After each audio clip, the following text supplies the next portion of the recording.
டாஸ்மார்க்ல விற்கக்கூடிய பொருட்களால யாருக்கும் எந்த லாபம் இல்லை. டாஸ்மார்க் நிறுவனத்தை நடத்துறவங்களுக்கு லாபம்.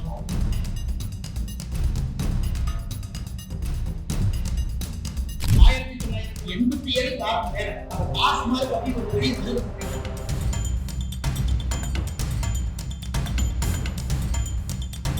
வரலாறு காணாத விலை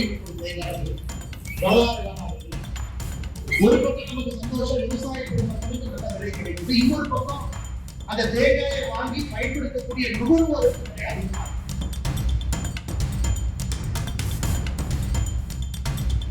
அதனால் விவசாயம் பக்கமும் அரசு, நுகர்வோர் பக்கமும் அரசு சொல்லி உங்களுக்கு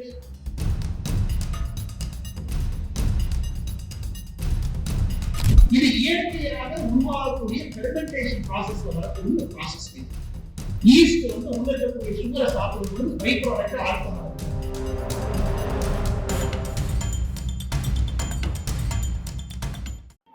குறிப்பா நம்முடைய தென்னமரம் அதிகமாக இருக்கக்கூடிய பகுதியில் உங்களுடைய பெரிய குறை என்னன்னா, இருக்கக்கூடிய கொப்பரை தேங்காயை கூட விற்காம வச்சிருக்கணும். ஏன்னா விற்கப்படக்கூடிய கொப்பரை தேங்காய் மார்க்கெட்டுக்கு வந்துருச்சுன்னா நம்ம தேங்காயுடைய விலை இன்னும் தீரும் என்று சொன்னேன். அதன் பிறகு நம்முடைய விவசாயத்துறை அமைச்சர் ஐயா சிவராஜ் சிங் சௌஹான் அவங்க எடுத்துட்டு போய் நாம வாங்கி இருக்கக்கூடிய கொப்பரை தேங்காயை மார்க்கெட்டுக்கு கொண்டு வராம அப்படியே வச்சிருக்கோம் சென்ட்ரல் கவர்மெண்ட் ஸ்டாக் யார்ட்ல. இரண்டாவது, செப்டம்பர் மாதத்திலிருந்து படிப்படியாக பாமாயில், சோயாபீன் ஆயில், வெளிநாட்டிலிருந்து இந்தியாவிற்குள்ள வரக்கூடிய எல்லா விதமான எண்ணெய் வகைகள், பயன்படுத்தக்கூடிய எண்ணெய் வகைகளுக்கு இம்போர்ட் டியூட்டி அதிகப்படுத்தும். அதன் பிறகு இன்னைக்கு பாத்தீங்கன்னா நம்முடைய தேங்காயினுடைய விலை வரலாறு காணாத விலை இன்னைக்கு ஒரு தேங்காய் வரலாறு காணாத விலை. ஒரு பக்கம் நமக்கு சந்தோஷம், விவசாய குடும்பங்களுக்கு நல்ல விலை கிடைக்குது. இன்னொரு பக்கம் அந்த தேங்காயை வாங்கி பயன்படுத்தக்கூடிய நுகர்வோருக்கு விலை அதிகமா இருக்கு. லாபகரமா உங்களுக்கு விலை கிடைக்கணும். போன ஆண்டுகளுக்கு முந்தின ஆண்டு ரொம்ப கஷ்டப்பட்டீங்க, முட்டுமணி கூட உங்க தேங்காய் விலை கட்டல.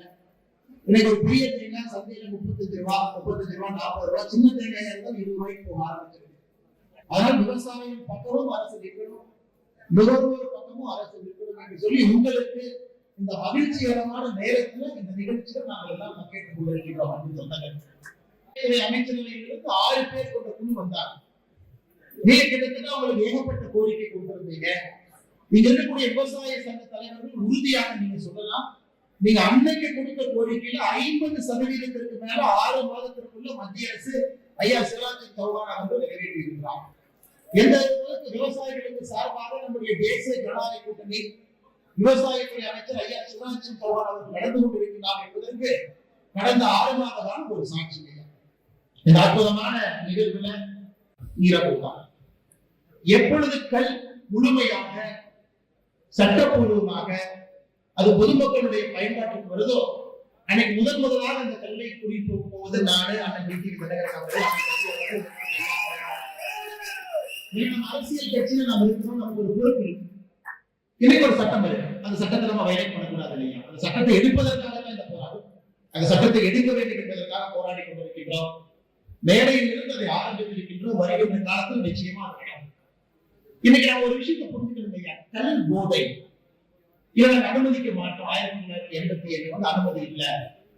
Indian made foreign liquor IMFL TASMAC எங்க இருக்குதோ அதெல்லாம் அனுமதி இருக்குன்னா விவசாய பெருமக்களுக்கு நல்லா தெரியும், தெரிஞ்சவங்க தான் இருக்கிறீங்க. தொலைக்காட்சி மூலமாக தமிழகத்தில் இருக்கக்கூடிய மற்ற சகோதரர்களுக்கும் பேசுறதுக்காகத்தான் டிடிவி என்ன ரவி என்ன எல்லாரும் இருக்கிறாங்க. விவசாய தலைவர் இருக்கிறீங்க. ஏன்னா இங்க இருக்கக்கூடிய எல்லோருக்கும் கல்லை பத்தி தெரியும். என்னதான் கல்லெடுத்து நீங்க ஆராய்ச்சி பண்ணாலும் மேக்சிமம் அதனுடைய ஆல்கஹால் கண்டென்ட் 3.8%, 3.8%.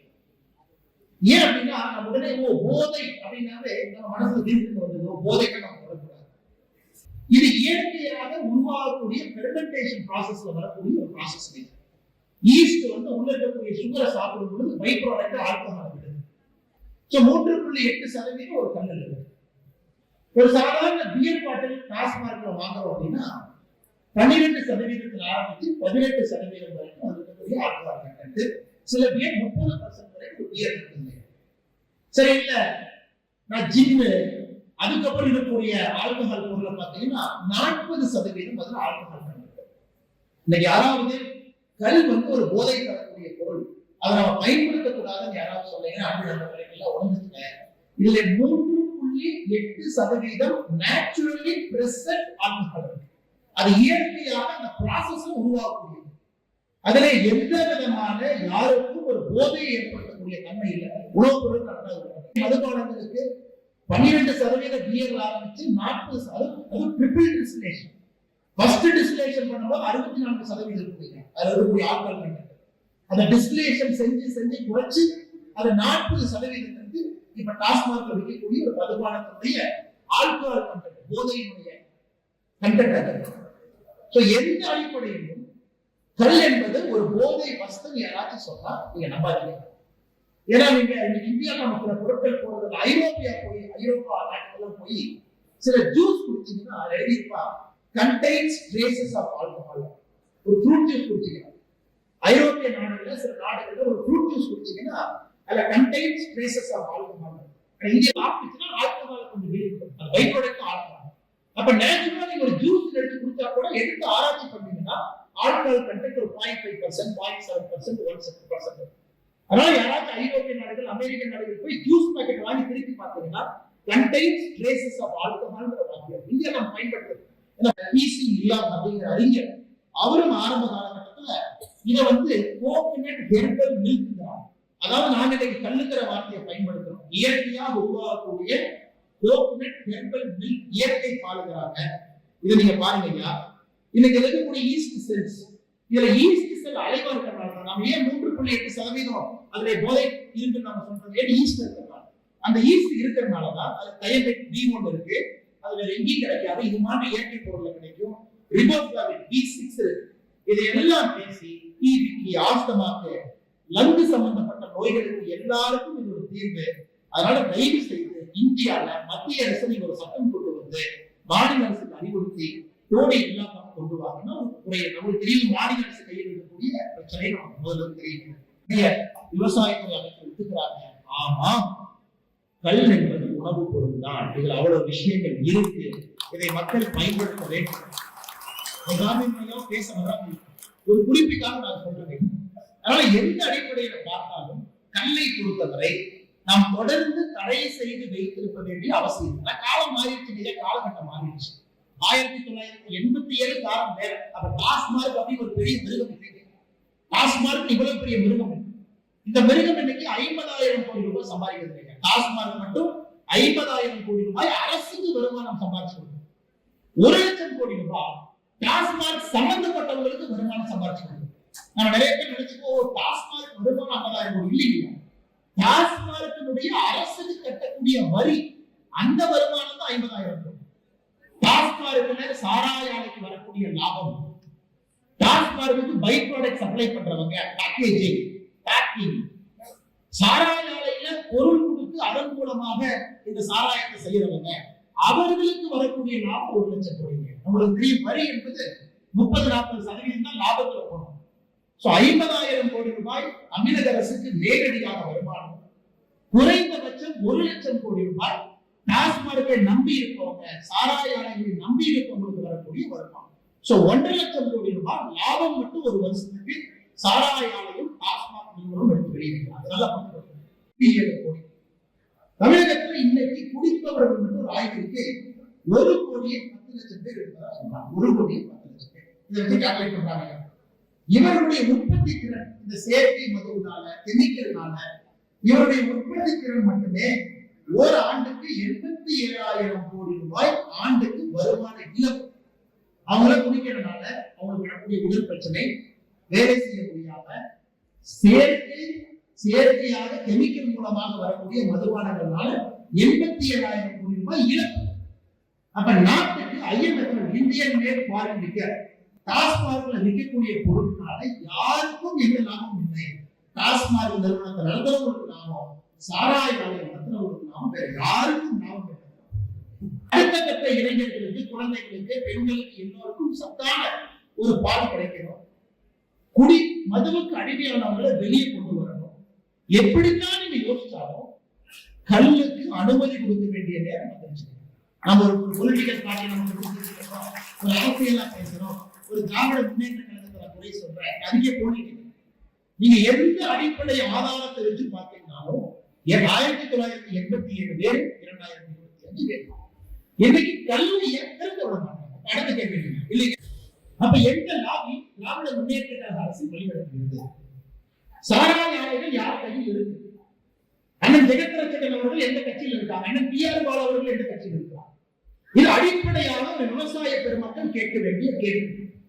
இன்னைக்கு கல்லுக்கடையை திறக்கும் பொழுது பாதிப்புக்குள்ளானவங்க இன்னைக்கு அரசியல் ஆட்சி வருகிறார். அந்த ஒரே காரணத்துக்காக மட்டும்தான் தமிழகத்துல கல்லுக்கடையை திறப்பதற்கு அனுமதி இல்லைன்னு தொடர்ந்து சொல்றாங்க. ஐயா பெரிய விஷயம். தொடர்ந்து அந்த பகுதியுடைய விவசாயிகள் ஒருங்கிணைச்சு நீங்க கீழே இருந்து ஆக்ரோஷமா பேசுங்க. எந்த அரசியல் கட்சியாக இருந்தாலும் அண்ணன் டிடிவியில சொன்னாங்க, தேசிய ஜனநாயக கூட்டணி தேர்தல் வாக்குறுதியாக இதை கொடுத்து நாங்க கொண்டு வர்றோம், கல்விக்கடைகளை திறக்கிறோம் அப்படின்னு நாங்க சொல்றோம், எங்களால் செய்ய முடியும் நம்ம சொன்னாங்க. இதை மற்ற கட்சிகளும் சொல்ல முடியும். அனவியை நாம் பேசலாம், மற்ற கட்சிகளும் சொல்ல வேண்டும். விழுப்புரத்துல இருந்து ஆரம்பிச்சு இன்னைக்கு இந்த பகுதி உங்க பகுதி வந்துட்டோம். அடுத்து அண்ணன் அவங்க சொன்னாங்க, தென் தமிழகத்துக்கு போலாம், தூத்துக்குடி, திருநெல்வேலி அந்த பகுதிக்கு போலாம், ஏகப்பட்ட பனைமரம் தென்னைமரம் இருக்கக்கூடிய பகுதி, பனைமரம் அதிகமாக இருக்கக்கூடிய பகுதி அங்கேயும் தமிழ்நாடு முழுவதுமே இது போன்ற கூட்டத்தை நாம் கொண்டு செல்லும் பொழுது மக்கள்கிட்ட தானே ஒரு எழுச்சி காப்பாற்ற வேண்டிய கடமை விவசாயிகளுக்கு இருக்கு. அதே நேரத்தில் அடுத்த கட்டம் விவசாயம் செய்யறதுக்கு இளைஞர்களுக்கு வரணும். அப்படின்னா விவசாயத்திலிருந்து வருமானத்தை உருவாக்கணும். அதற்கு கல்வி நம்மை பொறுத்தவரை அருமையான வாய்ப்பு. அங்க இருக்கக்கூடிய குழந்தைகள், நான் சின்ன வயசுல தெலுங்கு முடிச்சது, நம்ம ஊர்லயே மரத்துல கட்டுவோம், அதுக்கப்புறம் நம்ம கிட்டே வந்து தெலுங்கு காய்ச்சுவோம், கருப்பட்டி நாமளே எடுப்போம். அப்படித்தான் நாமளே சின்ன குழந்தைகளை பார்க்கணும். காலையில காம்பி யாருமே குடிக்க மாட்டோம், எல்லாம் தெலுங்கு தான் குடிக்கும். நீங்க ஒரு பாட்டு தெலுங்கு கல்விக்கடைகளை திறப்பது, டாஸ்மார்க் மூலமாக உங்களுக்கு 50,000 கோடி வருமானம். 45,000 கோடி 45,000 கோடி இருந்துச்சு. நாங்க போட்ட கணக்குல டாஸ்மார்க் இன்னைக்கு 43,000 கோடி இருக்கு. தமிழகத்துல முழுமையாக தென்னை மரத்தையும் பனைமரத்தையும் அரசு பயன்படுத்துறாங்கன்னா 1,10,000 கோடி ரூபாய் வருமானம் சேர்க்க முடியும் என்கின்ற கொள்கைகளை அதுல கல்வி மூலமாக அரசுக்கு வரக்கூடிய வருமானம் இன்னைக்கு டாஸ்மாக்ல வரக்கூடிய வருமானத்தை விட அதிகமாக, அதை விட 2 மடங்கு மூலமாக வருமானத்தை உருவாக்க முடியும் என்று நான் சொல்றேன். இன்னைக்கு இன்னொரு விஷயத்துல அதற்கு 85% அங்கே எண்ணும் எழுத்தும் ஆற்றல், கற்றல் ஆற்றல் வந்து 85% லிட்ரசி ரேட். என்ன நீங்க ஆரம்பிச்சீங்கன்னா இன்னைக்கு பீகார்ல மது விலக்கு ஒன்று கொண்டு வந்திருக்கிறாங்க. மது விலக்கு, அதாவது மதுவை நாங்க ஐயப்பட்ட விட மாட்டோம். அது 45 ஆண்டுகளாக இந்தியன் மேட் பாரம்பிக்கிற கிராமத்துக்குள்ள ஒப்பந்தம் போட்டு அனுமதிக்காத ஒரு கிராமம். இன்னைக்கு நீங்க பாத்தீங்கன்னா பெண்களுக்கு எதிரான குற்றங்கள் பீகார்ல மதுவிலக்கு வந்த பிறகு 9 ஆண்டுகள்ல மதுவிலக்கே வேண்டாம், அரசுக்கு வருமானம் வேணும், திறந்து விடுங்க. ஐயா நம்ம அரசுக்கு வருமானத்தை பத்தியே பேசுறோம். அரசுக்கு வருமானம் வந்து விவசாயிகளுக்கு வந்த பிறகு கொஞ்சம் அரசுக்கு இதான் வந்து அர்த்த சாஸ்திரத்துல ஒன்றிய சொல்லியிருக்கு. அரசு எப்படின்னா தேன் கூட்டுல கை வச்சு எடுத்தாரு, தேனெல்லாம் உங்களுக்கு அந்த கையில் ஒட்டின தேன் தான் அரசு, அரசுக்கு நக்கிட்டு போயிடணும். அதான் அரசுக்கு வர்ற வரி. நம்ம தேன் கூட்ட கையில வச்சுட்டு விவசாய பெருமக்களுக்கு கையில ஒட்டிருக்கிற தேனை நக்கிட்டுன்னு சொன்னா எப்படி விவசாய பெருமக்கள் விவசாயம் வரியினுடைய அடிப்படை தன்மை ஒற்ற தேர்ந்த அரசு, ஒற்ற தேர்ந்த அரசு. இந்த கல்லை பொறுத்தவரை கூட ஒற்றதாங்க அரசுக்கு வரணுமோ தவிர முழு பகுதி விவசாயத்துக்கு வரணும். நலத்தம் ஐயாவுடைய கருத்துல பானை வீட்டுல விவசாயிகள் எடுத்துக்கிட்டு தொடர்ந்து ஐயா சொல்லிட்டு இருப்பேன். அதுல எனக்கும் நலத்தம் ஐயாவுக்கும் பல இடத்துல பல கருத்து வேறுபாடு. எப்படி இது செய்யணும், ஆனா நோக்கம் என்னன்னா இதை செய்யணும். எந்த மாற்றம் நோக்கம் வந்து பிராக்டிகலா ஓட்டு போற ஒரு ஜனம், ஓட்டு போறவங்க யோசிக்கணும். 19 ஒரு பானை கூட்டிட்டு வந்து கல்வி சொல்ல நாம விவசாயத்துல இருக்கோம். நம்ம அதே நேரத்தில் தமிழ்நாட்டை பொறுத்தவரை இன்னொரு ஆச்சரியமான விஷயத்தை பார்க்கணும். இந்த செக்ஷன் 4(1)A தமிழ்நாடு மதுவிலக்கு சட்டம் இன்னைக்கு ஒரு டிராக்கோனியன் பிரிவு. பெண்கள் மேல பாலியல் சீண்டுதல் கைது கிடையாது. கள்ளச்சாராயம் காய்ச்சி விற்கிறாங்களா, கள்ளச்சாராயம் காய்ச்சினவனுக்கு அரசு வந்து நஷ்டம் கொடுக்கும். இங்கெல்லாம் பிடிக்க மாட்டாங்க. ஆனா விவசாய ஆட்சி கல்ல இறக்குனாங்கன்னா செக்ஷன் 4(1)A 15 நாள் ரிமாண்ட். இது தர்மபுரியில பார்க்கிறோம் ஐயா. ஜனவரி 25 விழுப்புரம் முழுக்க பார்த்தோம். செங்கல்பட்டு நீங்க தேசிய ஜனநாயக கூட்டணி ஆட்சியில் உட்கார வச்சு முதல் நாளே கல்லுக்கான தடையை நம்முடைய தலைவர்கள் நீக்கி விவசாயத்துக்கு இந்த நிகழ்வுக்கு வந்திருக்கக்கூடிய எல்லா அரசு தலைவர்களுக்கும் நன்றி தெரிவித்து குறிப்பா நல்லசாமி இந்த நேரத்தில் நான் கையெழுத்து